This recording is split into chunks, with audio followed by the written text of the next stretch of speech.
دینی اصلاحاتی اور معلوماتی ویڈیوز کے لیے دیکھتے رہیے عبدالرحمن سعیدی مدنی یوٹیوب چینل۔ جب خانہ کعبہ تعمیر کر رہے تھے تو صحیح حدیث پاک میں ہے کہ وہ جب حجر اسود کے نصب کرنے کا وقت آیا تو قریش کے قبائل، وہ جو روایت میں 10 قبائل تھے، وہ آپس میں الجھ پڑے۔ انہوں نے کہا نہیں، ایک قبیلہ کہتا حجر اسود کو ہم لگائیں گے، دوسرا قبیلہ وہ کہتے ہمارا سردار لگائے گا، تیسرا کہتا ہمارا سردار لگائے گا۔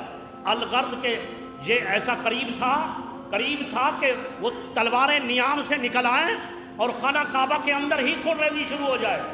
لیکن کسی نے سمجھایا، انہوں نے کہا سنو، آج کا وقت تو گزر گیا، کل کے لیے اس کو چھوڑ دو، اور اس کے لیے ہم یہ طے کرتے ہیں کہ کل رات کو، جو آنے والی رات ہے، اس رات کے اندر جو سب سے پہلے خانہ کعبہ کے اندر آئے گا وہی حجر اسود کو نصب کرے گا۔ انہوں نے کہا ٹھیک ہے، چلو یہ پورا تھا، پورا کے طور پر انہوں نے کہا ٹھیک ہے۔ اور اللہ رب العزت کے کرم سے سب سے پہلے جو مسجد حرام کے اندر داخل ہوئے وہ میرے اور آپ کے آقا صلی اللہ علیہ وآلہ وسلم تھے۔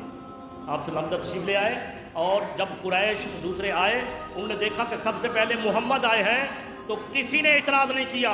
انہوں نے کہا ہاں، یہی تو امین ہے، یہی تو صادق ہے، ہمیں کوئی اعتراض نہیں ہے کہ یہ ہستی اگر خانہ کعبہ کے اندر حجر اسود کو نصب کرے۔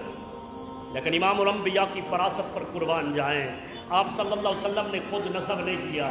آپ نے وہ کملی، وہ چادر جس کو رب کائنات فرماتا ہے یا ایھا المزمل، کبھی فرماتا ہے یا ایھا المدثر، وہ جو چادر آپ کے کندھوں پر ہوتی تھی، آپ نے اس چادر کو بچھایا، حجر اسود کو اٹھایا، چادر کے اندر رکھا، اور فرمایا تمام قبائل سے اب سارے کے سارے آؤ چادر کو پکڑو۔ یہ ہے فراست۔ آپ صلی اللہ علیہ وسلم نے تمام قبائل کو، آپ صلی اللہ علیہ وسلم نے بتایا کہ ان کو پکڑو، تمام نے پکڑا، اس مقام پر لے گئے، بلند کرو۔ جب بلند کیا، جہاں لگانے کے وقت تھا، تمام نے چادر کو اوپر بلند کیا، حضور علیہ السلام نے پھر اٹھا کر اس مقام پر حجر اسود کو نصب کر دیا۔